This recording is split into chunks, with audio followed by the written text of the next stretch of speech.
Hello, I'm Martin Mercer. And I'm James Mastriani. You've never heard of us. We're two Brits who grew up in North London and have had varying success in the film and television industry. In our ever-advancing age, we find ourselves on the wrong side of Hollywood. In our series of podcasts, we'll share our experiences of what it's like being a British bloke living and working, Or not. in the biz. We'll discuss everything from fish and chips to things that wind us up. So stay with us, it's all uphill from here.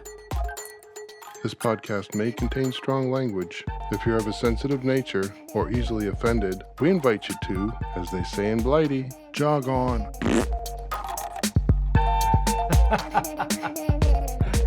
James, where have you been all my life? I've been right here. You have, and I've been next door.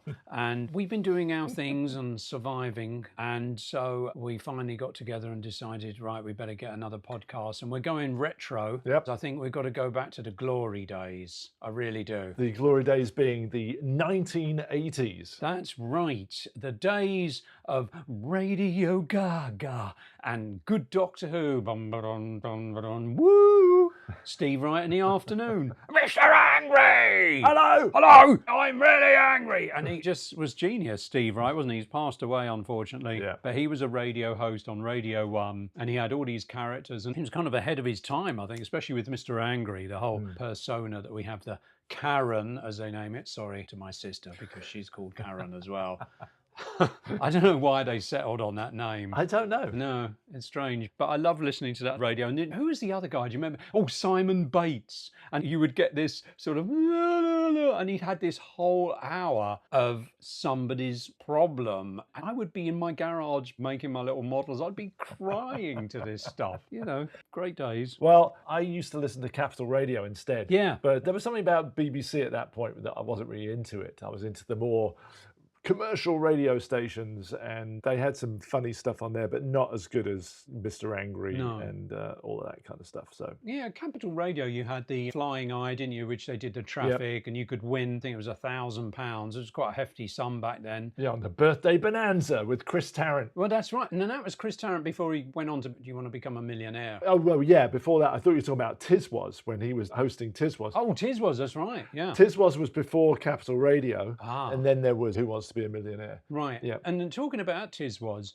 and this was the dawn of programming where you would have the phone in. Everybody's so used to it now, this interaction online and so on and so forth. But back then it was so new. Yeah. It was live TV. Yeah. You know. And again, I was a boring sod because I was actually watching Swap Shop with Noel Edmonds on the other side. Well, that was a great show. It was a great show. And Keith Chegwin and Oh, yeah. who else? Keith Chegwin. And didn't he marry his co-host? Did he? Yeah, that bird that was with him. I can't remember what her name was now, but Oh, yeah, wow. I was into that, but didn't watch Tiswas. But I've been going down a deep dive looking for that piece of music. Remember that chant that they had? Oh, are you talking about Yes. And I've searched through so many Tiswas videos, and that doesn't come up. That's interesting. Yeah. I could look it up now. Very bizarre. But that might sound very off colour these days, but Well, yes. and they had this sort of character carving. Yeah. Yeah, what I said was just completely made up, but it was something like that. It was very bizarre. But that was great days.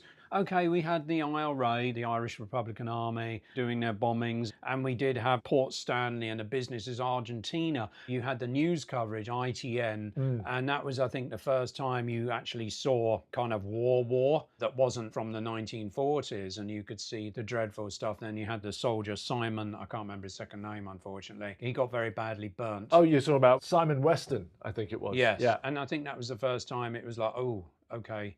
And then, of course, when you look back now, you realise that there was nearly nuclear war because Thatcher threatened France with nuclear war, just insane with the Exocet missiles. Yes. Yeah. But I think apart from that, it was still maybe our age, but it was kind of in the distance because we didn't have social media, didn't have cell phones, and it wasn't as in your face. So it seemed just such a glorious time back then. Yeah. Well, going back to that whole thing with Thatcher and Mitterrand, I believe it was Mitterrand. Yeah. But he was pressured by Thatcher to hand over the Exocet missiles and stuff like that. Yeah. And he said, well, I'll get my revenge by approving the Channel Tunnel and linking our two countries forever. that's brilliant. And the rest is histoire, as they say. Oui, and Brexit came along. Yeah, well, you know, things seem to be flipping around the other way now, apparently. Yeah. They're looking to undo the Brexit thing. Yeah, well, I mean, it would be wonderful. And I think quickly fast forwarding to where we find ourselves now in the dark times. If you remember the movies, sometimes you'd have the age of reason, and now you have the age of darkness. Well, I was just going to say that the reason for that maybe hopefully reverse on Brexit is because of all what's going on now and the fact that Europe is like, oh, actually, we need to get our shit together and work together. Yeah, well, agreed. You know. Yeah, which kind of segues on to an interesting thing. There's a German word Oh, yes. for a face that is worthy of being slapped. Oh, I think I know the face you mean. It looks like it's squinting up a certain person's arsehole, doesn't it? Yes, it rhymes with Pants? maybe pants. Yeah. Yeah, and has a face worthy of being slapped. And that word, and I'm going to really butcher this now, is Backpfeifengesicht. Hey? Something like that. Backpfeifengesicht? No? You have a go. Let me try it in a German accent. Yeah. Backpfeifenshit. We're going to need our German friends to chime in on this, I think. We are. But yeah, Boris Johnson is one, Oh, yes. and Nigel Farage is Oh. definitely one. God, his face. Nigel Farage is this nasty little creature that crawled out of a rock waving the Nazi flag, even though he denied it, hiding it under a pint of bitter and pretending to be a man for the people. And he's got this face, an elongated muzzle Yeah. with this permanent grin on his face. Yeah. And he keeps popping up and goes, oh, I'm not going to be in politics. And he speaks like that, doesn't he? Like he comes from Surbiton. Little Muppet man and his nasty piece of work. I don't know if he talks like that, but I know what you mean. It's got a very annoying, Yeah. I hate him. So he's one of those people that needs a Backpfeifenskate. Backpfeifengesicht. Just, Oh!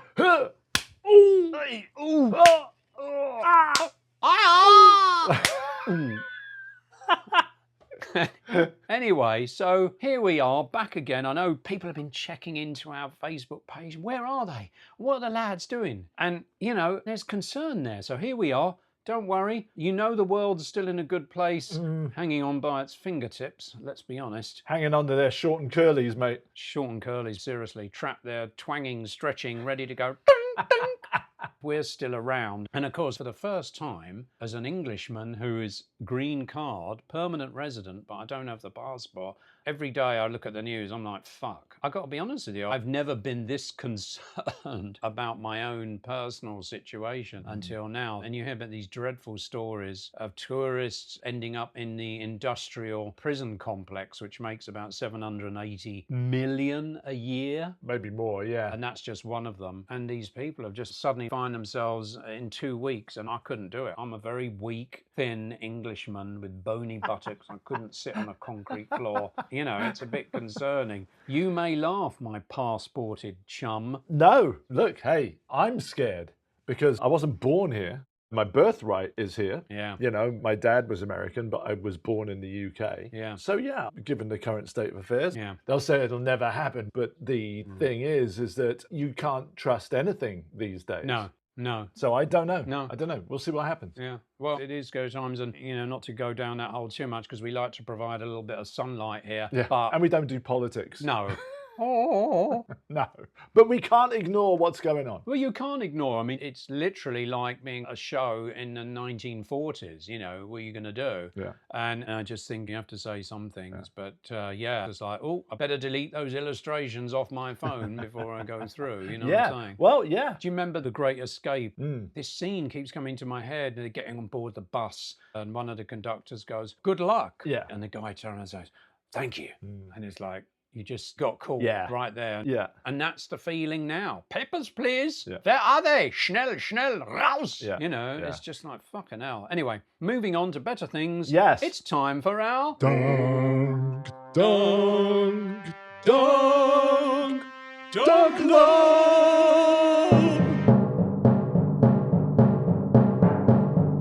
Okay.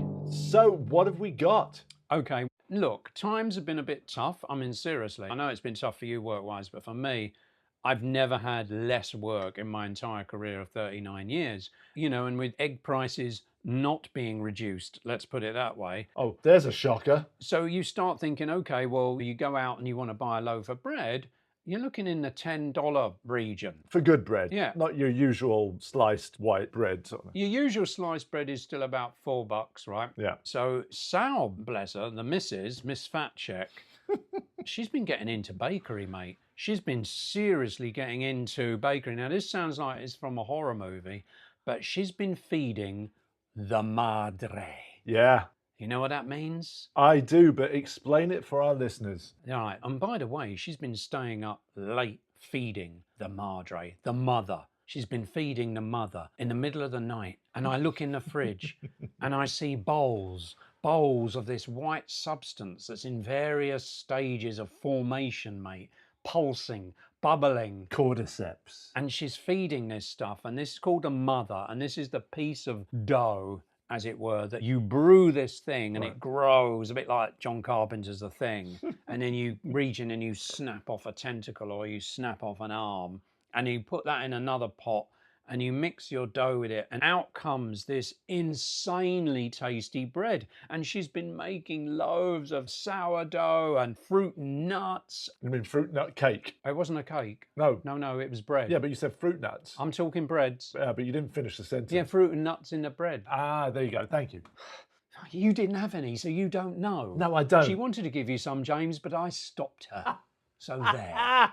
Put that in your pipe and smoke it. Anyway, so she made this sourdough lemon cake, which generously, she's crafty now. She knows that I won't allow you to have any of the good stuff. So she quickly goes outside and drops you off a cake. I know. Yeah. I got a nice cake yesterday, of which I have a nice portion.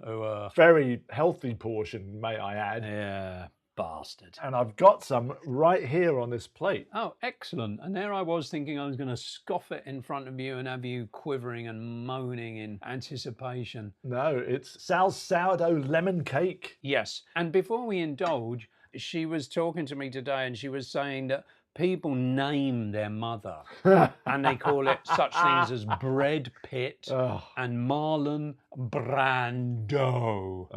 You got any clever puns on what you would call your mother, James? Your madre? No. Oh. You caught me off guard. Yeah. Marlon Brando. I've had time to think about it and I can't fucking think. Yeah. Bread Runner. No. That's pretty sad, isn't it? We are completely unprepared on this. Anyway, moving swiftly on. Yep. So I've got a nice cup of tea. Me too. So why don't you tuck in and tell us what you think? I'm going to do just that. My mouth's watering. So I've got an end piece here. Oh, you bastard. Well, you've cut yourself a healthy chunk, haven't you? Oh, hell yeah. Oh, it is very... right. It's not... Sorry. I can't fucking speak. No, it's very nice. I keep saying that. Yeah, come on. It is delicious. There's almost a very soft but slightly crunchy top to it. And it breaks away in your mouth very nicely. But the actual... Drizzle, mate. Drizzle. Drizzle is spot on. And the actual cake portion is very moist, Yeah. to use a phrase that a lot of people don't like. But it is delicious. Well, if you say moist gusset, it's not nice. But if you say moist sponge, it's lovely. Oh my God. It's just as well I've got the rest of the cake. Now, the sponge, you see, it's not like a Victoria sponge. It's a bit firmer. It's a bit more bready, It is. Yeah. It is more bready. hence the sourdough. Yeah. And it's infused with lemon. And if you really look at it carefully, you can see tiny slithers of lemon in there, Wow. which is from the drizzle. Oh, yeah. And there's a firm crust to it. And it's beautiful for dunking. The only trouble is when you dunk, you get separation. Yeah. And so then you have a silt at the bottom. You lose structural integrity of the actual cake, yeah. Yeah. Oh, that's nice, James. You've been learning whilst you've been away. Well, you know, when you get a gourmet burger Yeah. and you start eating it the way you would normally eat a burger, and then when you get to the last couple of bits, it all starts falling apart because it loses its structural integrity. Right. And then you just got a pile of slop in your hands, but you know. Really? Yeah. A very strange burger shop you've been to, me old China. Anyway, in your world, yes. So, as we do, we always discuss what we've seen. Yeah. So, what have you seen, James? Well, I watched The Gorge. Oh, no, I haven't seen that. How was that? You see, I gotta be honest with you, I really liked it. Right. I went in just watching a trailer, thought, okay, this looks interesting. And it had problems. I was like, you know what? This is actually a lot of fun. If you check your brain at the door and just go in and enjoy it, it's fine. I think there are some problems in it that people will have watching it. Like, there was a couple of logic problems in there. Right. But I have to say, without wanting to spoil it, Oh, go on. It doesn't matter. Spoil it. they have to go into the gorge Yeah. that they're supposed to guard. You've got an east side and a west side, and Right. never the twain shall meet. And both parties, which basically consists of one soldier on each side, are supposed to just guard from whatever's in the gorge from coming out. Okay, sorry to interrupt, but when you say this gorge and he's got one person on one side, one person on the other side, hold on, how long is this gorge? Does it go from one end of the continent to the other? And why is there only two fucking people on either side? Right. And that's one of the logic problems. Oh, dear, dear. Because one of my questions was, okay, well, why don't they just go to the end of the gorge? Because they've got to come out in a tributary or a flatland somewhere. And Right. why is it only located in this? But anyway, forget that logic. Right, as you say, check your brain at the door. Yeah, exactly. Right. And of course, the difference between this story and the previous people that have been guarding the place prior to that is you've now got a woman soldier and a man soldier. So, you know, Right. and of course, they are communicating with each other, even though they shouldn't. And so on IMDb, it's listed as a love story with an action content. Right. But I have to say, the creatures look good. Hmm. I was a little concerned that they were very cordyceps kind of thing. Right. But Fungus is in, man. yeah, but they're not. Right. So that's that. And it's got Miles Teller, Yeah. who was in the sequel to Top Gun, and he was in The Offer about the making of The Godfather. Oh, right. I got an offer you can't refuse. Capiche? And it's got Anya Taylor-Joy. Oh, now. She was in Queen's Gambit. Yeah, no, she's excellent. Yeah. I think she's wonderful. Oh, she's lovely. But some people find her a bit difficult because of her eye placement. But I think that's what makes her really intriguing. Yeah. On top of her performances. She's got a very interesting look. Yeah, but when she was a kid, she got a load of fucking shit Yeah. for it. And now she's like, hello, success. Yeah, exactly. But yes, I like her. I think anything she's in is worth a look. Yeah. And I think I did enjoy The Queen's Gambit. A lot of people hated it. Really? Because of its pacing. But yeah, I liked it. It was fun. I thought it was really good.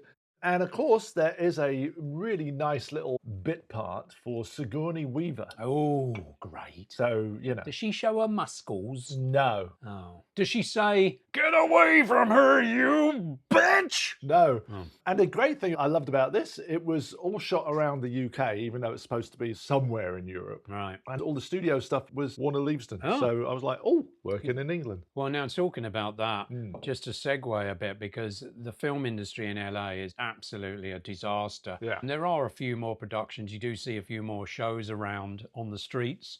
But the reality is stuff like The Gorge. Oh, pardon me, missus. I'm getting seconds there. Lemon. Stuff like The Gorge and any show that has builds or is interesting and from an art director point of view is all done in the UK.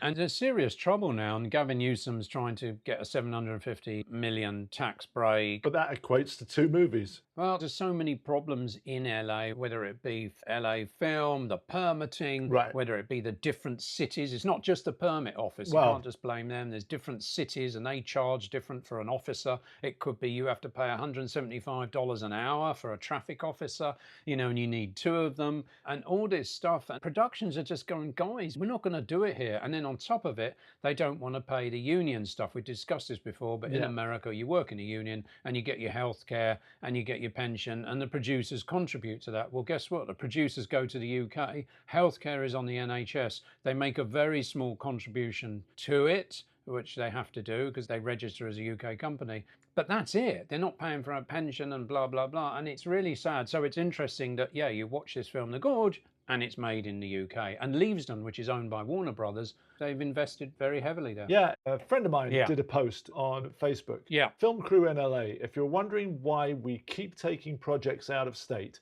ask the LA Film Office why they charge $6K in permit fees per day and make us hire not one but two police officers at $1,200 a day while they sit on their asses watching Netflix on their phones, eating us out of craft service. It's a complete local mafia, and it won't be until absolutely no one is filming here anymore until it will ever begin to change. I was hit with $12K in unexpected fees this morning for absolutely nothing other than the right to shoot. I am done filming in LA.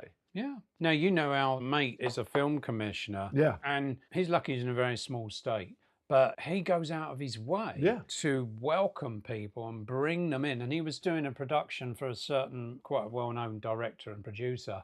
And the producer was like, well, we're doing it in London. We have to do it in London, even though it's set in the state Steve's in. And he goes, but you've been so welcoming, we're going to do our exteriors here. And that's what you need to be. And you get these conservatives, they're beyond conservative, these people. They're like, oh, you're getting these government handouts, oh, these taxes. It's like, look at Amazon, look at Starbucks. They don't pay fucking taxes. They're registered in other countries. They do not pay tax. It is well known. And yet you've got the cheek to attack a studio for taking tax money. And actually, they make a product. And for every dollar that is spent, you get 8 back in expenditure in the city and so on and so forth. So it's terrible here. They've had this beautiful industry and they just fucking flushed it, mate. Flushed it. So what did you watch? Well, I watched Electric State, which was directed by the Russo brothers, who are famous for doing the Avenger. Is it Avenger or Captain America movies? Oh dear. I think they did the Avenger Endgame movies. That's right. And that made billions of dollars and they did very well. And they formed their company, Agbo. And a dear friend of mine works there. And they did this movie, Electric State. Now, I have to say, I happen to have worked on it. No. Hello. Yes. No autographs, please. Yes. And I was working under Darren Dellinger as a head storyboard guy, and we were part of his team. Our dear friend Heiko, he wasn't on the actual production, but he was involved in the development of it. And then the actual production, we had a couple of other mates, Benton Jew and Anthony Lee Wynn. But we had a very rushed prep. We had 10 weeks. Now, if you look at Electric State, I don't know if you've seen it. Haven't seen it yet. You bastard. It's incredibly action-orientated design and robots and all kinds of stuff. So 10 weeks is not a long time to do this. Right. So I was very much looking forward to seeing it. And yeah, you know, it had its problems. And it's interesting because when you work on these things, you get to see the original scripts, you get to see how it's developed. And I do feel that the original work we were doing and the scripting was kind of stronger than what they ended up doing. And Millie Bobby Brown, she's always great. She's very cool. I've always admired her anyway, because not only is she a good actress, but she has hearing problem and she deals with that very well. Chris Pratt, you know, seems an affable chap. He's very nice to the crew. He had coffee trucks come, ice cream truck. He brought everybody a gift. I mean, the guy is a stand-up guy. Okay, good. I just think in this, he just doesn't cut it. And he wears this dreadful wig and it's just like, oh. Well, that's not his fault. Well, you know, he has power. True. I mean, he has star power. To be honest, a lot of the money went there. But overall, it's a film where you look and you go, oh, there's so much promise. And of course, it's from the artist Simon Stalenhag, who does these art books, basically toured America, took loads of photos, goes back to Sweden and paints these beautiful illustrations with these robots and all kinds of end-of-the-world stuff going on, and very poignant illustrations, beautifully done. And so he did a book called Electric State, and they brought that from him, and the very basic story about the brother gone missing and the girl searching in this landscape, and they created this whole story from it. So I think it could have been a lot better. And of course, one of the things is his books are a little bit darker, a little bit more ominous. And I think they kind of got a bit scared of that, because we did do some darker stuff, particularly with the device they wear, which is like a virtual reality headset. Okay. And it's set in an alternate universe of the 90s if we'd had robotics. Imagine Boston Dynamics had been developed back in the 90s, you know? Okay. So yeah, it was nice to see the credit and all that, but it wasn't 100% as I'd hoped. So there you go. But I would watch it, you know. If you checked your brain at the door, was it entertaining? Well, it's hard to check my brain at the door because being so involved in it Yeah. and knowing what was what. So you're kind of like, in a way, it's hard for me to enjoy it because Right. you're looking at it from a person who worked on it. Right. But I think if they had just done a re-edit and stuff, there were problems there, and it was entertaining in some ways, it was frustrating in others. So, but then a lot of movies you watch now are like that, frankly. Sure. So that was it. And considering we're doing retro here, we made a little list of our favourite films of the 80s. So we Yes. can pick a couple. We don't have to do the whole lot. No. If you want to pick two, and I'll pick two. Well, I got to tell you, the 80s was such a great decade for films. Yeah. And I noticed on your list there was a few that I was like, oh shit, of course, I should have put them on mine as well. Yeah. But I have to specifically list three in particular because at that time in my life, I was very influenced by these films in the sense that I kind of lived my life by them because I wanted to be those guys. Right. So one is obviously Back to the Future. Yeah. Who did you want to be? Roy Batty or? Well, no, I wanted to be Marty McFly. I was riding my skateboard. I was doing all that kind of stuff. Hold on, I said Roy Batty. That's fucking Blade Runner. I completely ignore you. Yeah. Did you notice that? Yeah. The Breakfast Club, brilliant film. Yes. Just anybody in that. It's just the attitudes, just all of that kind of stuff. And Ferris Bueller's Day Off. Who didn't want to be Ferris Bueller? I mean, seriously. John Hughes. Yeah. Absolute genius. So two of those movies are John Hughes movies. Yeah. And you're right, there's a whole bunch in there. Yeah. Empire, Blade Runner, E.T., Die Hard, Aliens, Ghostbusters. But you also have a couple in there that I did not add on my list. And I'm sitting there going, oh, they're so good. Well, just briefly to talk about Back to the Future, because of course Back to the Future 2, which I actually really enjoyed, the whole thing about flying cars. But there, when he goes into the future, and it's a little bit like a future we're in now, isn't it? Biff, biff, biff, biff, Yes. biff. Yes. Anyway, moving on.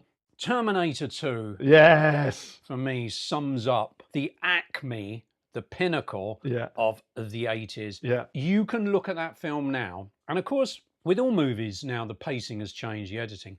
But when you look, every frame from the opening title, chan chan chan chan, Yeah. Brad Fidel's music, Yeah. chan chan chan chan, and then you have the bars closed together, the camera pulls out, it's the grill of the truck. Yeah. Brilliant. And then you get straight into it. The lightning flashes, and then the sphere arrives, and here's the T1000, and just it goes on from there.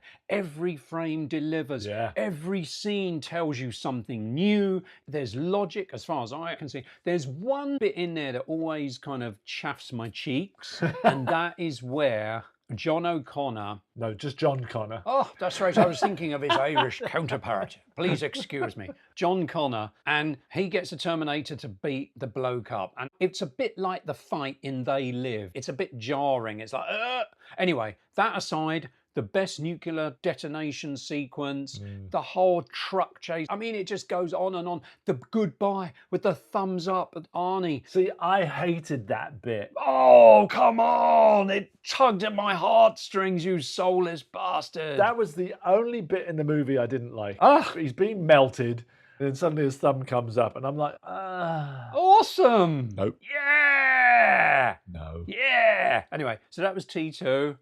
And then The Thing. Yep. The Thing.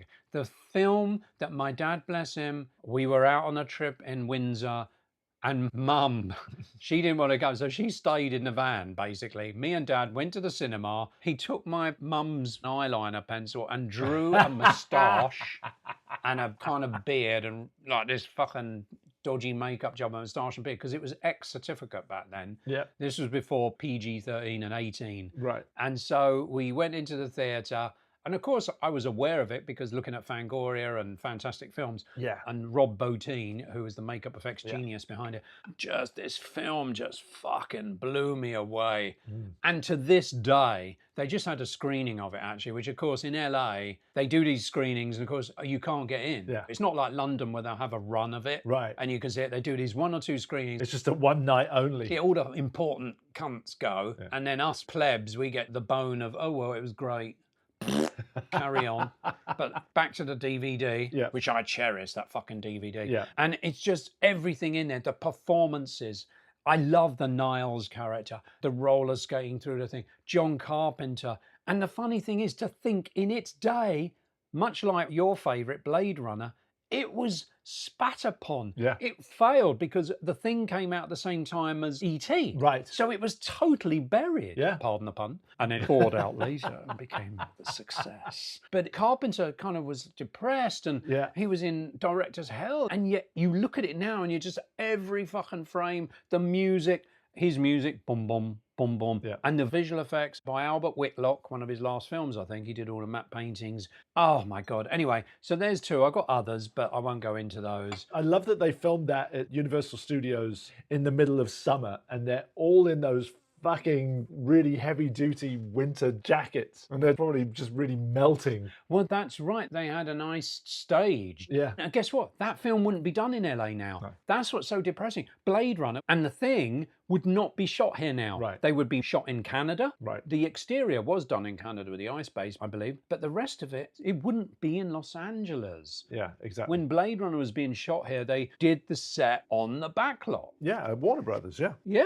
No, absolutely. So yeah, love those films. 82, that was the year. Yes. 82. And going back to what you were saying about Jim Cameron, Terminator 2. Yeah. Also, Aliens, 86. Yeah. Both those movies from the same director, just brilliant films, just superb. And not to mention Time Bandits and Predator and Dragon Slayer and all that kind of stuff. No, also, I mean, Predator still, Yeah. they keep doing, I'm sorry, look, respect to the technical guys. I always say that, guys and girls, however you identify. But the thing is that you cannot beat the original Predator. Yeah. Because there was a space for it that just worked. Now, I worked on Shane Black's Predator. Now, the thing is with Shane Black's Predator, because he was in the original one, he was one of the guys Yeah. who talks about, Yeah. you know, a fanny was so big. Yeah. Why'd you say it twice? Why'd you say it twice? He was a lovely chap.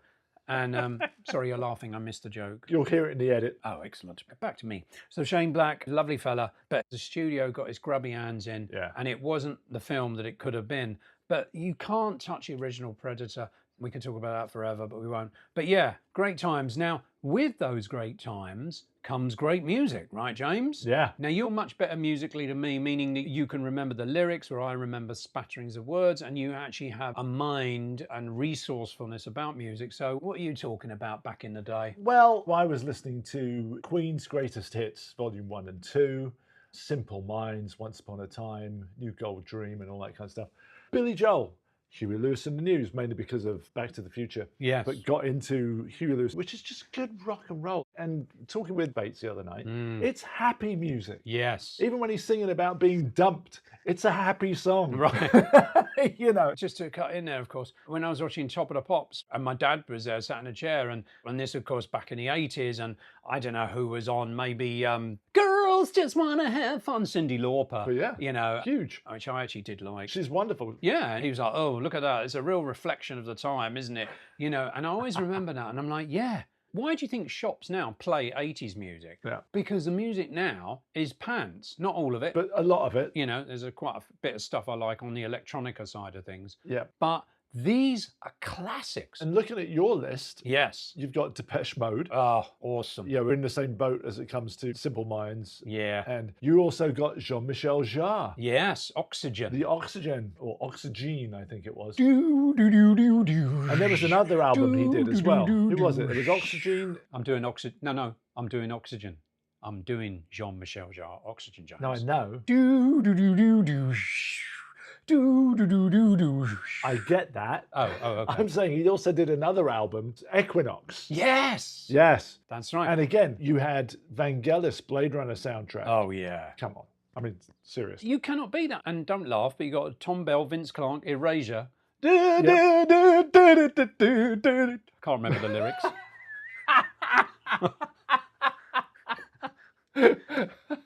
And then you've got Yellow, Oh, yeah. which they did the soundtrack to a lot of John Hughes films. Yeah. But yeah, oh yeah. Oh. Yeah, very good. And Propaganda, Yep. which is a German group. They were very good. Queen, Flash Gordon's soundtrack. Yes. Flash! Ah! He saved every one of us. Yes. And my favourite bit in the thing is, Hail Flash Gordon, savior of the universe. no?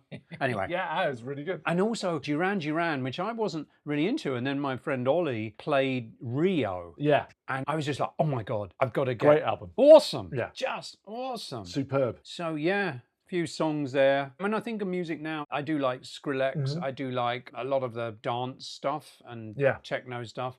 But the rest of it, like the top 20 or whatever, I've no clue. No. Who's that? Taylor Swift, is it? Well, Taylor Swift's got some nice tracks. Oh, okay. But, you know, I like some of her music. Not all of her music. I like some of her music. Right. But yeah, there's definitely a disconnect between the stuff we grew up with, the stuff that's coming up now. Sometimes there'll be a song that will come on the radio and you'll be like, oh, what's that? And I'll add it to my list. Right. And then when I hear it not in the car, and I'm like, oh, you know, that's not so good. And I unfavorite it. Punt. And then something else will pop up. You know, like, for example, Shaka Khan did a song called Shaka Khan. Like Sugar a couple of years back. It's a brilliant dance track. The video is superb. And that's the other thing too. A lot of these songs come out and if they're really good, they'll have a video with it. And the thing that I liked about that Shaka Khan video, there's a lot of scratchings. Oh, you mean... Yeah, and they incorporated that into the video. I'll have to show it to you, but for our listeners out there, go to YouTube, look up the Shaka Khan Like Sugar video. It's really, really clever. And I went in a deep dive on how they did it, and it's just wonderful. It's really cool. I love all that kind of stuff. The other thing also, an old video, Weapon of Choice by Fatboy Slim. Oh. And it's, oh my God, who's that actor? I smuggled your watch up my ass. Oh, Christopher Walken. Yes. There you go. Christopher Walken as a traveling salesman in a hotel waiting, and this song comes on in the background and he dances to it. Yes. And it was directed by Spike Jonze. Spike Jonze, yes. A fucking brilliant video. Yeah. Just absolutely brilliant video. I met Spike Jonze once. Oh, really? Yeah, audition. He was doing Where the Wild Things Are. Yeah. And so I went up to interview to do the boards, and he's got this nice house overlooking Los Angeles, as you do. And I knocked on the door, and the door opened, and I was faced by the barrel of a gun. Jesus. But it was actually an air pistol. And Mr. Jones was holding it and kind of awaiting my reaction. I was like, oh, hello, nice to meet you. And so he kind of laughed at that. But yeah, I had an interview with him. Very nice guy, apart from the beginning. But I got offered the job, but I didn't take it because I was called back to work on Mr. and Mrs. Smith. But there you go. But yeah.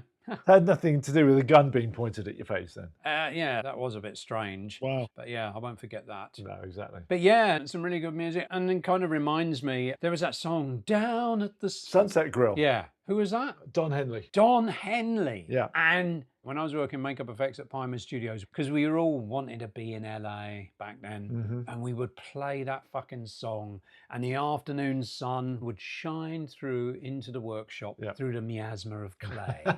And we would play this song and we'd be working to it. You would just imagine this life in LA, and it was just awesome. It's such a great song. It's a brilliant song, and it captures the mood so perfectly. Yeah, it does. Yeah. And we then ended up going to Los Angeles to work on Waxworks 2, which I've talked about in the past. But basically, our boss's company, Bob Keane, they did all the horror movies of a certain budget. Oh, mate. Oh, yes, we did all the horror films in Los Angeles. All of them. And this one was Waxworks 2. I told you. And he gave a lot of people to start. Bob gave a lot of people a good start, but did talk in a high voice. Bless him. And so we did Waxworks 2, and some really great guys on it who've gone on to be great successes. Paul Spiteri, Mark Coulier, Neil Gorton, all these guys, top of their careers now.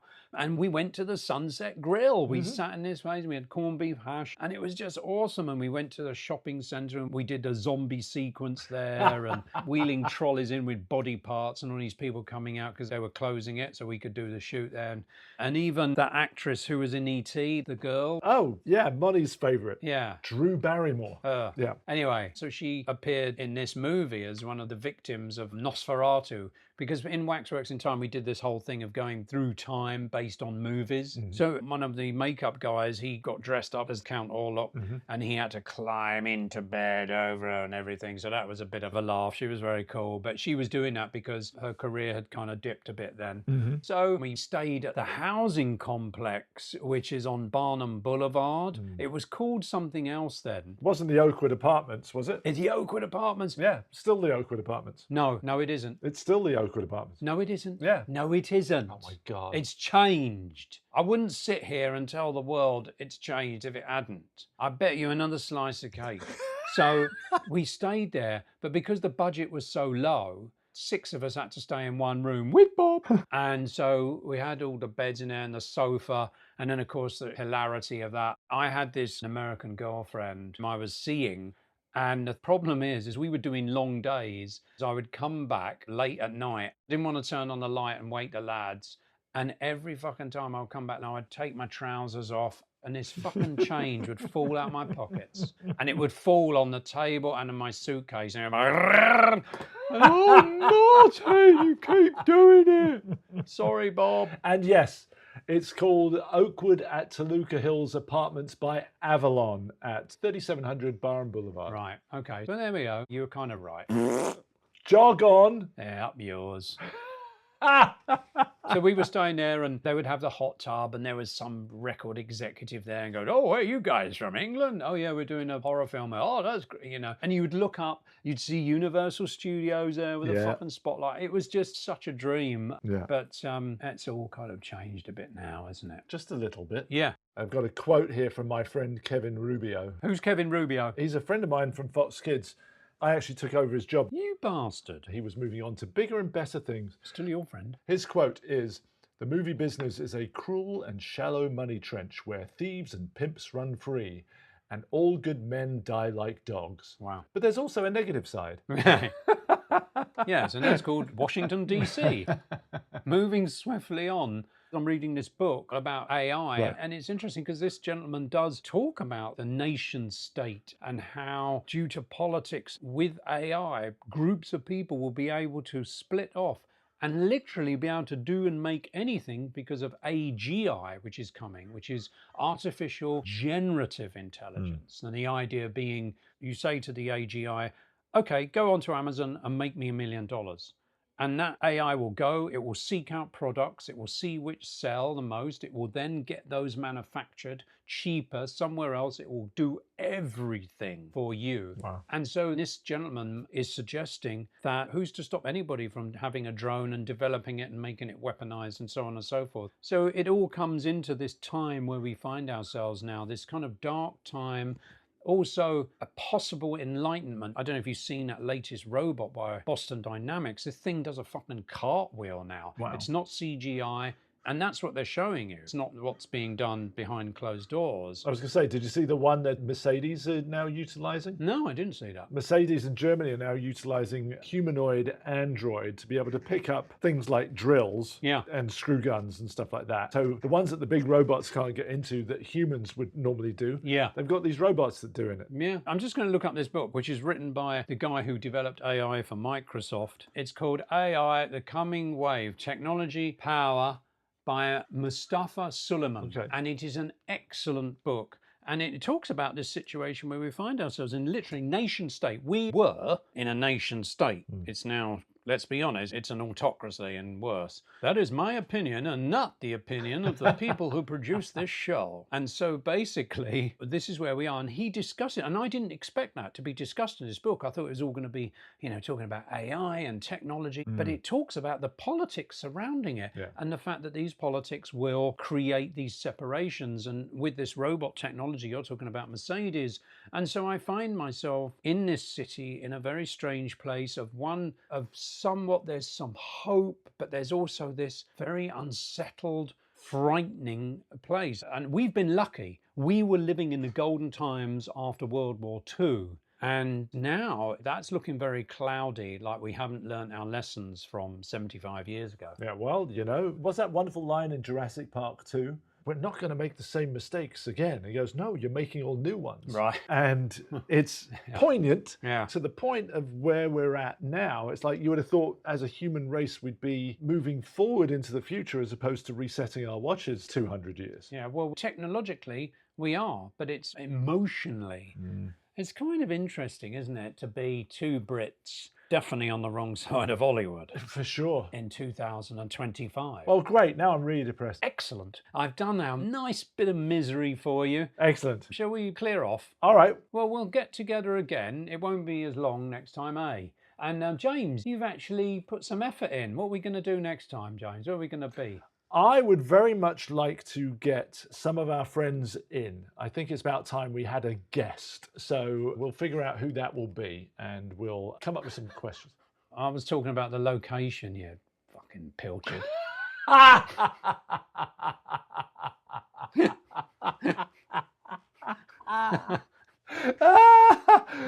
Yeah, okay.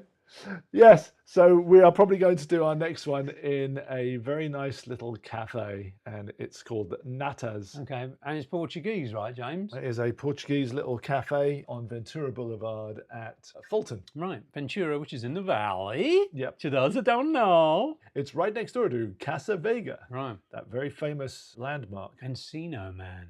No? Don't know. Was it Encino Man? It's been in lots of things. Yeah. But yeah, All right. again, I still want us to get some guests on. I think it would be good to Yeah. All right. switch it out a little bit. Somebody interesting, at least. I think people are having enough of us nattering away about our lives. No, people love it. They don't want to hear other people. Let's get somebody else in that can natter about their lives. Nah, our lives are better. No. All right, then. We'll wind that up then. Lovely. Okay. I'll talk to you later. Cheers, James. Nice seeing you again. Ciao. Bye. Before we go, we bring you our Fact check! Fact check! Fact check! Fact check segment. here with the benefit of hindsight, And editing. we can own up to our mistakes.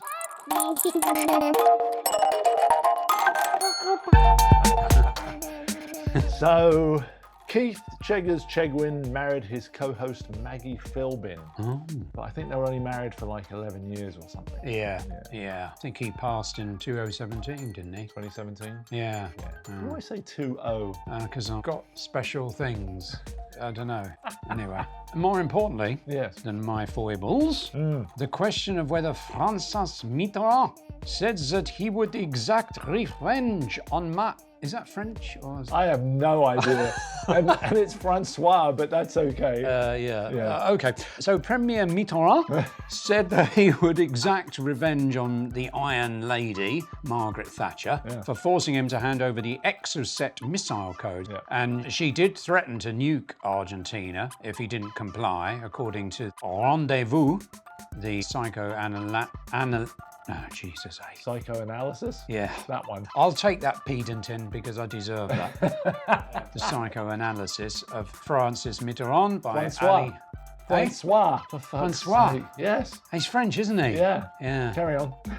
The book reveals that Mr. Mitterrand believed he would get his revenge by building a tunnel under the English Channel, which would forever destroy Britain's island status. Yes. And he did. And he did. Yeah. Yes. So, Martin, the US prison industrial complex is estimated to generate between 80 and 100 plus billion dollars annually. It's insane. So basically, they want crime because it pays. Yeah. Crime does pay. Yeah. I'm embarrassed to admit, James, a rare mistake on my part. Yes, Terminator 2 was actually released in 1991. Yes. So I got Terminator 1 was released in 1984. Yeah. So I think I'm half and half there. I will let you have it, but Yeah. it was a different decade. Yeah, basically. So. But the first one was Yeah. genius as well. Oh, so it was awesome. Just talking about it, I'm like, oh, I fancy seeing it again. Me too. Yeah. We should do that. And another correction. Yes. Oh my God, it's correct-a-thon today. Mm-hmm. Yellow didn't write the entire soundtracks of John Hughes' movies. No, he didn't. But their music was featured quite prominently in Ferris Bueller's Day Off. Yeah. One of my all-time favourite films. And it's you great. saw it before me, you bastard. That's right. Well, only because you wouldn't come and you were too busy watching soft porn on the television. Next. That's very true. Encino Man, Martin, was not filmed at Casa Vega, but it did film at Six Flags Magic Mountain, LA Mission College, West Hills, and Santa Clarita. So, nil point to you. Oui, oui. I stand the corrected, monsieur. And on that note, Au revoir. ce soir, avec la chaîne. Deux croissants et café, s'il vous plaît. Oui, oui, monsieur. Oui, oui. No thanks, just being. Au revoir. Bye. Oh my God. Oh dear. That's as long as the episode. Yeah, I know.